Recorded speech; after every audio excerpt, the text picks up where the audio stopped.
Boa noite, irmãos, para quem ainda não falei. Apesar da minha saúde não estar lá muito boa hoje, né? Minha voz não está legal, né? Mas a gente ainda está aqui em pé para falar do nosso Deus, né? Eu não sei quanto aos irmãos, eu sempre falo que todo culto é uma festa, né? Né, pastor? Todo culto é uma festa. Então a gente pode sentir um pouco daquilo que há de ser lá na frente, no futuro, quando Deus nos chamar para a sua presença e na eternidade. A pessoa cantar, louvar, servir a Deus, né, tocar. Não tem mais doença, esse negócio é chato pra caramba, né? A gente quando está gripado não escuta direito. Estou tocando ali e falo assim, gente, eu estou tocando mesmo? Será que está saindo alguma coisa? Não estou escutando quase nada do que eu estou tocando. Mas é complicado isso. E lá não vai ter esse problema, né? Lá a gente vai cantar, alegrei-me quando me disseram, vamos para a casa do Senhor. Olha que lindo, né? Vamos para lá e ali será nosso motivo de muita alegria. E eu fico numa inveja santa quando eu penso em João, na ilha de Patmos, vendo a Nova Jerusalém. Eu fico com uma inveja santa. Ele experimentou, ele viu com seus próprios olhos o que nos aguarda a cada um de nós. E ele vai descrevendo o que haveria de acontecer posterior aos seus dias e até os nossos dias e os que ainda hão de vir. Ele vai descrevendo no seu livro, o livro de Apocalipse, aquelas coisas lindas. E eu quero chamar os irmãos para conosco ler, no capítulo de número 22 de Apocalipse, os versículos de número 6 a 21. Apocalipse 6 a 22, versículos 6 a 21. Diz assim então o texto, não fechem a Bíblia que a gente vai voltar a esses mesmos versículos aqui para nós lermos mais uma vez e entender o que João está dizendo para a gente, né? Então o anjo me disse, estas palavras são dignas de confiança e verdadeiras. O Senhor, o Deus que governa os profetas,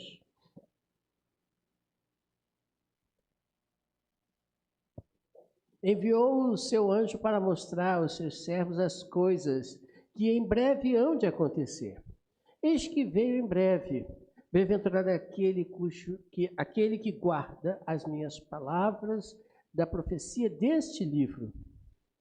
Eu, João, sou aquele que ouviu e viu estas coisas. Tendo-as ouvido e visto, prostrei-me aos pés do anjo que me mostrou tudo aquilo para adorá-lo. Contudo, ele me disse, não faça isso, sou um servo como você e os seus irmãos, os profetas, e como os que guardam as palavras deste livro, adore a Deus. Então ele me disse, não cele as palavras da profecia deste livro, pois o tempo está próximo. Continue o injusto a praticar justiça, continue o imundo na imundícia. Continue o justo a praticar justiça. E continue o santo a santificar-se. Eis que venho em breve. A minha recompensa está comigo. E retribuirei a cada um de acordo com o que fez. Eu sou o alfa, o ômega, o primeiro e o último, o princípio e o fim. Bem-aventurados que lavam as suas vestes, assim têm direito à árvore da vida e podem entrar na cidade pelas portas. Fora ficam os cães, os que praticam feitiçaria, os que cometem imoralidades sexuais, os assassinos, os idólatras e todos os que amam e praticam a mentira. Eu, Jesus, enviei o meu anjo para dar a vocês esse testemunho concernente às igrejas. Eu sou a raiz e o descendente de Davi, a resplandecente estrela da manhã. O Espírito e a noiva dizem, vem. Todo aquele que ouvir, diga, vem. Quem tiver sede, venha. E quem quiser beber da água de graça, da água da vida. Declaro a todos os que ouvem as palavras da profecia deste livro, se alguém lhe acrescentar algo, Deus lhe acrescentará as pragas descritas neste livro. Se alguém tirar alguma palavra deste livro da profecia, Deus tirará dele a sua parte na árvore da vida e na cidade santa que estão descritas neste livro. Aquele que dá testemunho dessas coisas diz: sim, venho em breve. Amém. Vem, Senhor Jesus. A graça do Senhor Jesus seja com todos os santos. Amém. Só destacando esses últimos versículos aqui que nós acabamos de ler. Eu imagino, obrigado, irmão Watson. Eu imagino João contemplando tudo aquilo que ele viu, Nova Jerusalém, Cidade Santa, o fim de todas as coisas, a igreja triunfante, e depois todos no céu adorando a Deus, aquela multidão que ele vai falar, inclusive. Imagina ele assistindo aquilo tudo e chegando ao final da narrativa. Como nós lemos aqui, chegando ao final da narrativa, ele, João, interessante, depois de dizer vem, e todo mundo diga vem, nesses últimos versículos, ele chega a dizer no versículo 20, como nós lemos, aquele que dá testemunho destas coisas diz, sim, venho em breve, amém. Vem, Senhor Jesus. Imagina essa exclamação que João faz ao terminar de escrever, de compilar aquilo tudo que Deus estava mostrando para ele. Ele então entrou em agonia, no bom sentido, e disse, poxa, vem logo, o negócio aqui está ruim, o negócio está difícil aqui, né? Vem logo, de tanta coisa bonitas e lindas que ele viu. E João, no capítulo 21, inclusive nós estamos estudando na quarta-feira, ele vai descrever a beleza da Nova Jerusalém. Ele vai descrever a glória daquela cidade santa. Depois você lê com calma no capítulo 21 e vai ver que ele tenta, com palavras e figuras que nós conhecemos, descrever a grandiosidade do céu, da beleza do céu.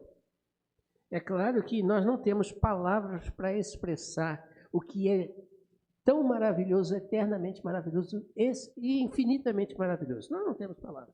Nós somos limitados. Nós temos dificuldades, até para expressar aquilo que a gente sente. Você já passou pelo médico alguma vez na vida e o médico fala assim, o que você está sentindo? Ah, doutor, não sei, eu estou sentindo um negócio. Aí começa, um negócio aqui, dói ali, né? Mas que dor é essa? Eu falo, doutor, é uma dor. De 0 a 10. Você ainda tem que dizer de 0 a 10 que dor é aquela.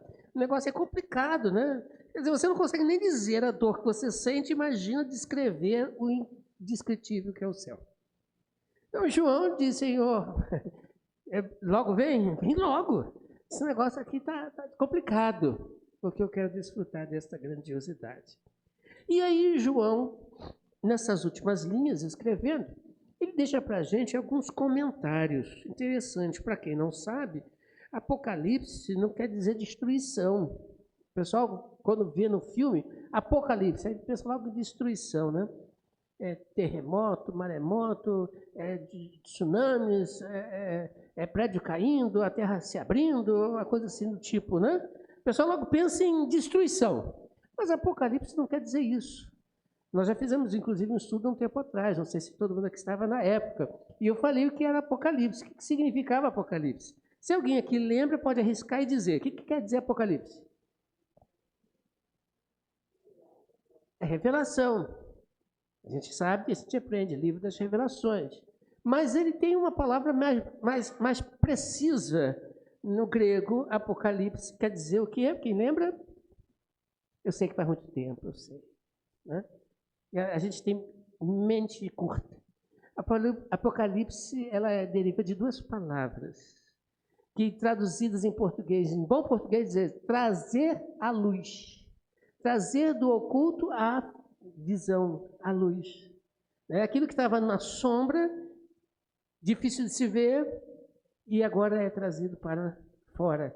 A mamãe Marisa, eu acho que lembrou, né? Fez assim, é isso mesmo, né? Trazer às claras, mostrar aquilo que está oculto, por isso também revelação, como a irmã Nancy disse bem.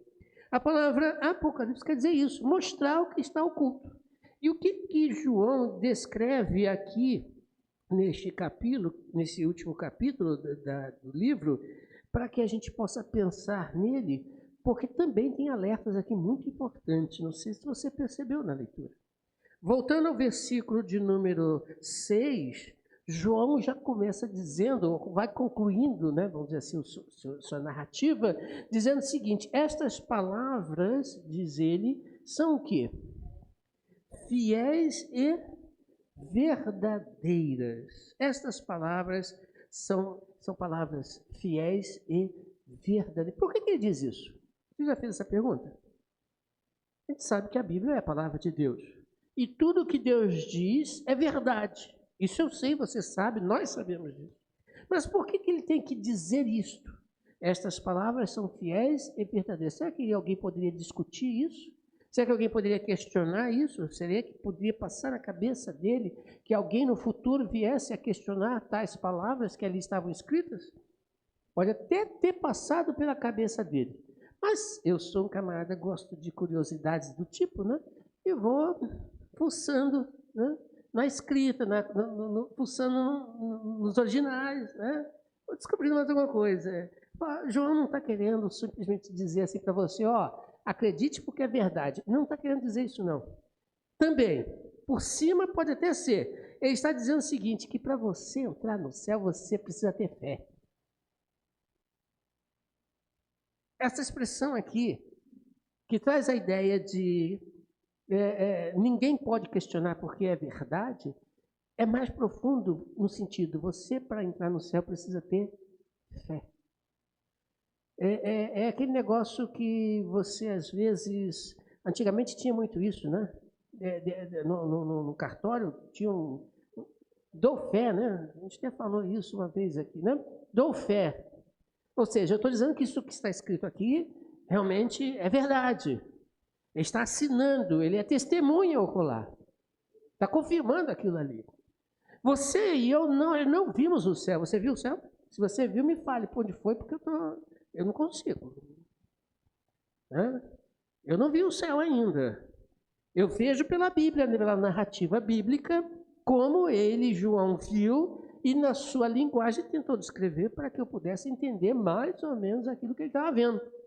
Sabe aquele negócio quando você tenta explicar alguém alguma coisa? É mais ou menos assim, é tipo assim.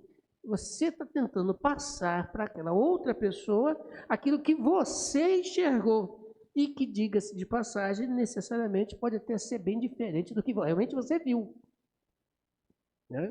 Já passou por uma experiência dessa? Você vê um caso acontecer, um carro bateu, de repente o carro era preto, aí o outro diz, não era preto não, era azul escuro. Já aconteceu um negócio desse parecido? Necessariamente o que você vê pode ser não aquilo que realmente você viu. Você pode também mentir, a sua mente também pode mentir para você. Então, veja bem, o que João está querendo dizer assim, você não viu, você não vai ver agora aqui nesse mundo, mas que existe, está lá, está te esperando. E outra, para você estar lá, você precisa ter fé. Você realmente precisa crer que é verdade o que está sendo dito. Porque se você pensar que é uma fantasia, um delírio, ou talvez alguma coisa que ele imaginou, você não entra no céu. Por que você não entra no céu? Porque para entrar no céu, você precisa entender que aquilo é verdade, é autêntico, não faz parte de nossa realidade física, ela é uma realidade espiritual. E para que você consiga entrar nesta realidade, você precisa depositar inteiramente a sua confiança de que é o que é, e não talvez seja. Primeira coisa que ele está dizendo para a gente. Ainda nesse versículo 6, ele também vai dizer outra coisa interessante. No finalzinho do versículo 6, ele diz que haverão sinais, né, que iriam acontecer. Ele diz aqui no finalzinho do versículo 6, ele diz que o Senhor mandou o anjo para ele, para mostrar a ele, João, e aos seus servos, que seriam nós também, as coisas que haveriam de acontecer. Se você pegar o livro de Apocalipse e começar a estudá-lo, você vai ver que realmente muita coisa aconteceu já, e tem acontecido, e talvez até já esteja realmente no final de tudo. porque os sinais são muito claros para acontecer. Mas por que tem esses sinais? Por que esses sinais existem? Não podia ser uma coisa assim, tipo surpresa somente? Né? De repente, do nada? Mas por que sinais? Você já fez essa pergunta para você? Por que deixou sinais? Jesus Cristo, lá em Mateus, ele diz sinais, né, que aconteceriam no céu, na terra, entre os homens. Por que tem que ter sinais para acontecer? Já fez essa pergunta? Eu fiz hoje. Por que tem que ser sinais? Não é maldade. Tenta explicar isso aí para mim. Mas Deus falou, vou voltar. Não estaria bom? Não estaria bom assim? Vou voltar para buscar a minha igreja. Não está tranquilo assim? O que você acha? Mas por que ele dá sinais? Por que ele diz isso? Por que ele fala assim, ó, vai acontecer isso? Meu Marilene, por exemplo, quando vai dar a prova lá para os seus alunos, né? O que você faz? A matéria é essa. Não poderia simplesmente chegar, volta a prova no final desse mês. Aí está dito. O aluno inteligente faz o quê? Estuda o que foi dado, se prepara. Não precisa dizer esta matéria, aquela, mas o professor dá. Né? Você acha que tem alguns que não dão, né? Estudem aí. Né? Se vira, dá teu jeito. Mas a maioria costuma dizer, a matéria vai ser essa. Por que dos sinais? Por que dos sinais? Facilitar o quê?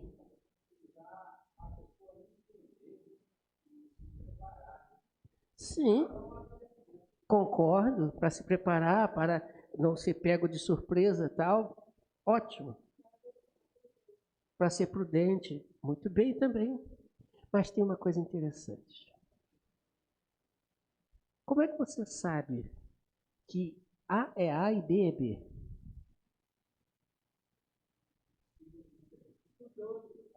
Sim, estudando, lógico. São símbolos diferentes, mas não faz parte do alfabeto? Faz parte do alfabeto.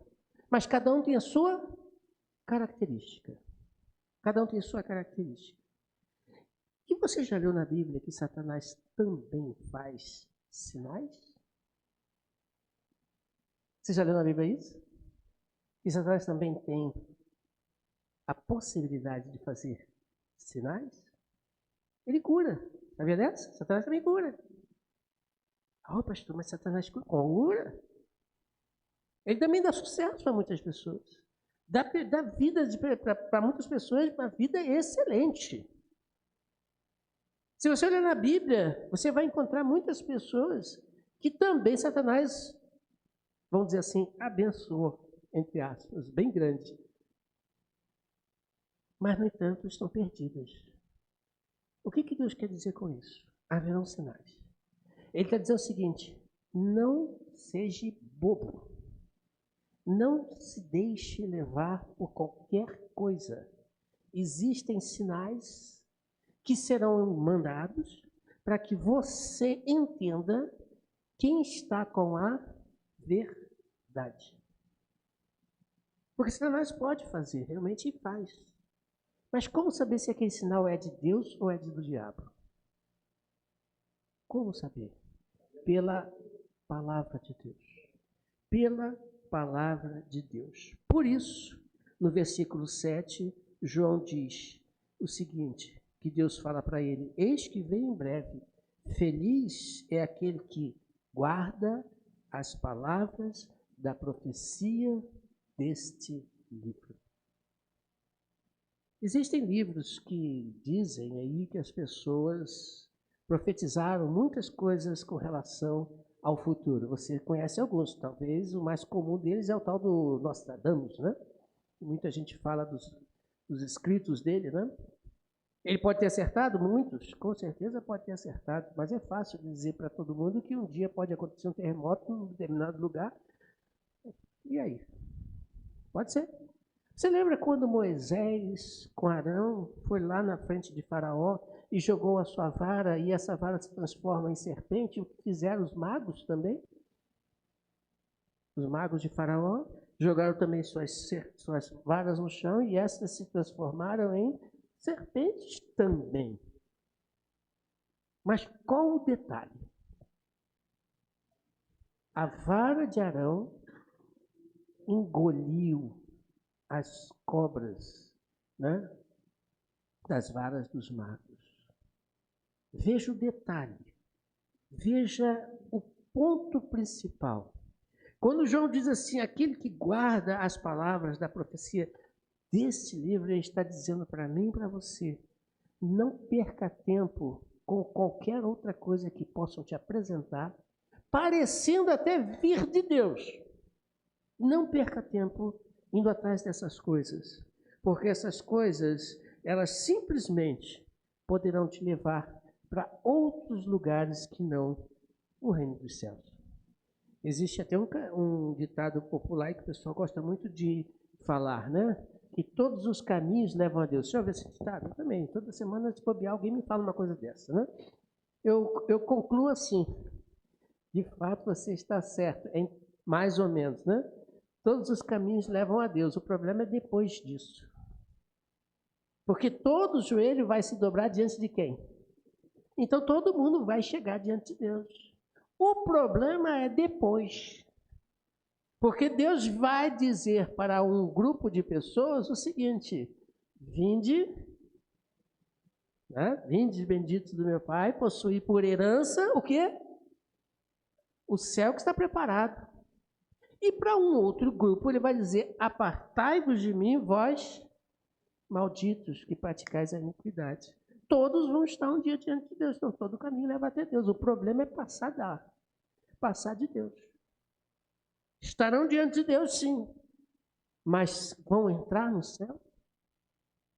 Aí que é outra conversa. E aí João, ele diz assim, quando João se prostra diante daquele anjo do Senhor e se prostra para adorar, ele é repreendido. Opa, João, o que você está fazendo?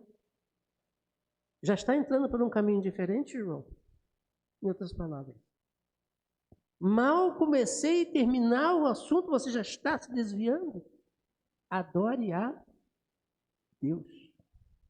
Repare como, em pequenos detalhes, nós podemos fracassar nesse projeto. Nós podemos errar nesse projeto. João ali se prostrou diante do anjo. Alguém poderia dizer assim, mas esse anjo aqui é Jesus Cristo. Não é, não. Se você ler no capítulo 21, você vai ver a introdução do capítulo 21 dizendo que Deus mandou um anjo que tinha as sete pragas e vai ali mostrar para João a Nova Jerusalém. E aí ele continua narrando, você leu comigo no texto que nós começamos a ler no versículo 6, e então o anjo continuou dizendo. O anjo continua dizendo, mas o anjo transmite a mensagem de Jesus, de Deus. É um mensageiro, por isso que ele fala, não faça isso, João, não faça isso, preste atenção, sou igual a você. Sou também um servo como você e os profetas no passado. Não faça isso.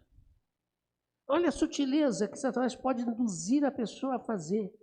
Entrar por um caminho que é exatamente um caminho que leva para longe de Deus. Porque se João, ele faz o que faz e continua ali, ele poderia entrar no caminho chamado do quê? Idolatria. Idolatria. Assim como o povo de Israel fez no passado, muitas e muitas vezes. Pegavam coisas e dessas coisas faziam ídolos, deuses, e dizia que aqueles deuses eram seus deuses que os libertaram do Egito. Você lembra de uma vez? Estava Moisés lá no alto do monte e o povo fez, né, sob a orientação de Arão, fizeram um bezerro de ouro. E qual foi a fala de Arão para o povo? Alguém lembra? Está aí, povo. O Deus que tirou vocês do Egito. Rapidamente se desviaram. Rapidamente entraram para a idolatria. Rapidamente. Então, o que João tem que... Quando o anjo diz, não faça isso, João, você precisa entender o seguinte. Você precisa se posicionar. Veja que no versículo 11, versículo 12, ele vai dizer bem claro, olha, o tempo está próximo. Então, aquele que quer ficar na injustiça, que fique na justiça, mas aquele que quiser buscar e santificar-se, que busque a santificação. Você precisa se posicionar. Quando o anjo chega, não faça isso, adore somente a Deus, ele, João, precisava se posicionar. Vou adorar quem? A Deus. E ele se posicionou. Porque este caminho, apesar de ser sutil, esse caminho poderia levar ele para longe de Deus. E aí, então, João ouve do anjo dizer exatamente isso, que lá no céu não entraria qualquer coisa que contaminasse o céu. Ficarão de fora, versículo 15, os cães, ficarão de fora os que praticam a feitiçaria, ficarão de fora os que cometem imoralidade sexual, ficarão de fora os assassinos, ficarão de fora os idólatras, ficarão de fora todos aqueles que amam e também praticam a mentira, coisas sutis às vezes. Se eu fizer uma pergunta aqui, você, por favor, não responda, não olha para o lado, nem pisque para ninguém pensar que você vai estar respondendo. Você já mentiu na vida? Pois então.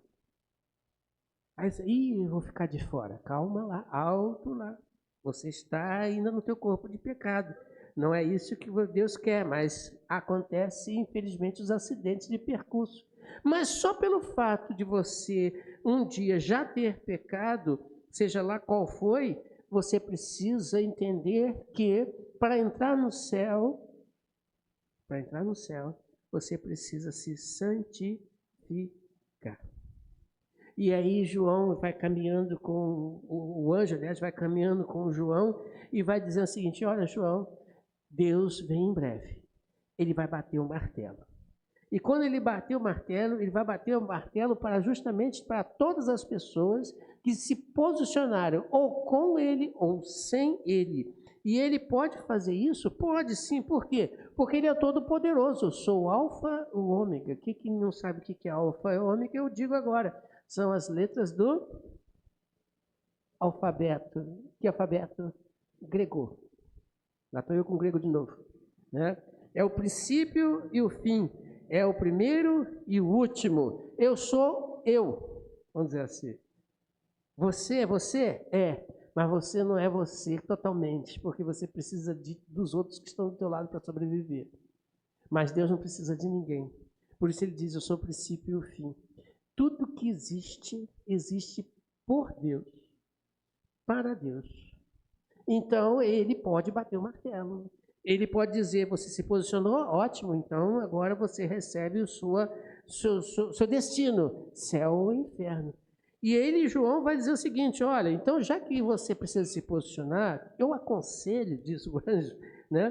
No versículo 14, a dizer o seguinte: lave as suas vestes. Ele diz assim: felizes os que lavaram as suas vestes, para que tenham direito à árvore da vida e possam entrar na cidade pelas portas. Esse versículo, então, é riquíssimo. Olhe para o versículo com mais atenção. Ele diz assim: felizes são aqueles que se posicionaram e lavaram suas vestes. Seria essa roupa que nós usamos? Seria essa roupa que nós usamos?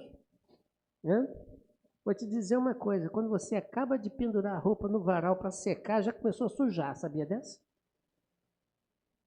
Sabia? Tem uns que você nem vê, mas que já estão sujos, já estão. É mesmo? É poeira, isso mesmo, bem inteligente, tá vendo? Poeira, que está onde? No ar. Você vê? Muitas eu vejo, mas outras não. E elas vão pousar onde? Em qualquer coisa. Inclusive aquela roupinha cheirosinha que você pode pendurar lá no varal para secar. Não são essas roupas. João está dizendo: são nossas roupas espirituais. É aquilo que você tem dentro do seu coração. Quando eu penso em árvore da vida, eu penso lá em Gênesis capítulo 3, quando o pecado entrou no mundo. E quando Deus, depois de confrontar o homem, depois de confrontar a mulher, o que tinha acontecido, diz o texto, que ele expulsa o casal do jardim. E ele diz uma frase interessante ao expulsar, lá no versículo 24. Ele diz o seguinte: para que eles não voltem e comam da árvore da vida e vivam para sempre. E aí então Deus coloca uma espada flamejante. Querubim fechando a passagem daquelas pessoas, daqueles dois e depois, consequentemente, os seus filhos, para que não voltassem a comer da árvore da vida e vivessem eternamente. Por que eles não podiam voltar? Porque eles estavam sujos. Sujos pelo pecado. O pecado contamina nossas vestes. As nossas vestes, todos nós nascemos no pecado. Davi fala isso. Ele diz, em pecado concebeu a minha mãe. Ele, pelo amor de Deus, quem não entende esse texto, eu vou explicar rapidinho. Ele não está falando em sexo. Não é isso. Sexo nunca foi mal para Deus. Foi Deus que fez e botou em você e em mim. Acabou. Então é uma coisa maravilhosa quando feito certo. Ponto. Fechando o aspas, voltando. Ele diz o seguinte, em pecado concebeu minha mãe. Ou seja, em outras palavras, eu fui gerado, formado física e espiritualmente em pecado. Ou com o pecado. Eu trago em mim as marcas do pecado. Por isso nós pecamos, infelizmente. Mas, então, diz João, que o anjo fala para ele, ó, lá só entra aqueles que lavaram suas vestes. Lavaram aonde? No sangue do Cordeiro. Em João, ele escreve isso. E João, ele diz lá, esses, né, lavaram suas vestes. O sangue de Jesus Cristo nos purifica de todo o pecado. Você pode ser um bom religioso, um bom marido, uma boa esposa, um bom filho, uns bons pais. Você pode ser um bom cidadão, exemplar. Um camarada que aparentemente vai direto para o céu, como alguns dizem, né? Nunca cometeu nada de errado, aparentemente. Você não vai para o céu. Sinto muito dizer, não vai. Frequente qual religião você quiser frequentar, até a nossa, aqui na igreja. Passa todos os domingos aqui. Se bobear, sai domingo, entra domingo, você está aqui com a gente. Não vai para o céu por causa disso. Não vai. O retorno para a árvore da vida só com as vestes lavadas. E aí então Deus prepara todo um plano, todo um projeto para que o homem possa sair das trevas, ó, Apocalipse, sair das trevas e vir para a maravilhosa luz. E ele diz lá em João, se confessarmos os nossos pecados, ele, Deus, é fiel e justo em nos perdoar e nos purificar de toda a injustiça. De toda a injustiça. O homem quer entrar no céu? Ótimo. Você pode entrar no céu? Pode, mas precisa estar com as suas vestes limpas. E como é que eu posso purificar minhas vestes espirituais? João vai caminhando para a conclusão e diz lá no versículo 17. O Espírito diz à noiva, vem. E todo aquele que ouvir, diga, vem. Quem tiver sede, vem. Quem quiser beber de graça da água da vida, venha. Em outras palavras, quando nós sentimos necessidade da ação de Deus nas nossas vidas. É o exemplo que eu costumo dar e todo mundo sabe disso, né? Se você está doente, mas não aceita o fato de que está doente, para que serve médico? Para que serve remédio? Para nada. Você vai continuar doente. Então, um dos problemas de muitas pessoas é reconhecer que está doente. Tem gente que vai, vamos no médico. Né, filha? Vamos no médico. Aí eu falo assim, daqui a pouco eu estou bom. Né? Daqui a pouco eu estou bom. É só assim mesmo. Tem gente que é assim, fazer o quê, né? Não siga o meu exemplo não, tá? Por favor. Vá no médico. Né? Pois bem, o médico só serve para aqueles que sabem que precisam, estão doentes. E a pergunta que eu faço é, todos nós não estamos doentes? Todos nós estamos doentes. E, principalmente, espiritualmente, todos nós precisamos de médico, que é Deus. Então, se você não quer Deus aqui, por que Ele vai querer você lá? Não precisou? Se vira. Como eu falei antes, dá teu jeito. Só que nada que fizermos poderá resolver o problema. Nada. Porque o remédio é Deus. Além de ser médico, ele é o remédio que precisa ser tomado. Por isso ele diz, aquele que tem sede, venha e beba. Beba do quê? Do remédio de Deus. E então este que se deixam purificar, entregam suas vidas a Deus, esses então não precisarão ter medo, porque quando em breve ele voltar, e eu não sei quando isso acontecerá, pode ser daqui a alguns dias, pode ser daqui a alguns anos, pode ser daqui a umas décadas, não sei. Eu sei que ele vem. Até porque para Deus, quando ele diz breve voltará, ele está dizendo isso para João quando? Há mais ou menos quanto tempo atrás?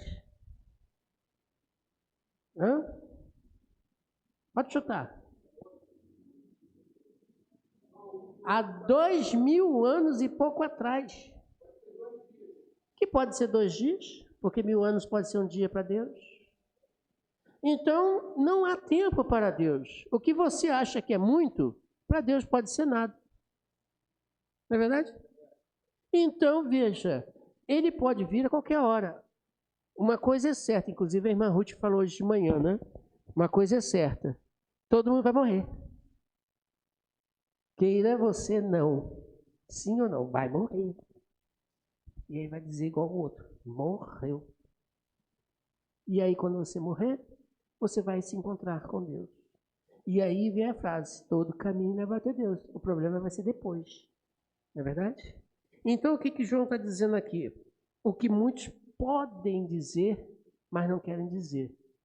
E muitos querem dizer, aliás, não querem dizer, venha.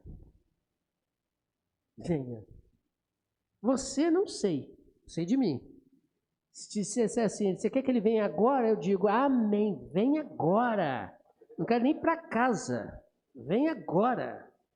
Quero para a mansão celestial. Né? Mas não depende de mim, depende dele, né? Mas tem gente que não, espera primeiro eu casar. Não, espera primeiro ter filhos. Não, espera primeiro ter netos. Não, espera primeiro eu ter um carro. Eu queria tanto dirigir, nem aprendi a dirigir ainda. Né? Como se isso fosse maravilhoso da vida. Não é. É bom, claro, evidente, né? Né, Bia? Vai casar, Bia, eu acredito nisso. Né? Mas veja, este mundo é difícil. O céu é esplendoroso. É claro que aqui tem coisas boas e maravilhosas e devemos desfrutá-la, porque a Bíblia até fala isso. Mas nós precisamos nos posicionar. E eu fecho dizendo as mesmas palavras que o João recita no final. A graça de Jesus Cristo seja com todos nós. Amém. Se você ainda não tem a convicção de Deus na sua vida, busque ainda hoje, porque cedo ele vem. E esse cedo pode ser a qualquer hora. Esteja preparado, porque para lá é muito bom, mas só para aqueles que realmente se posicionaram com Deus. Que Deus possa nos abençoar e te abençoar, dando uma semana maravilhosa na presença do Senhor.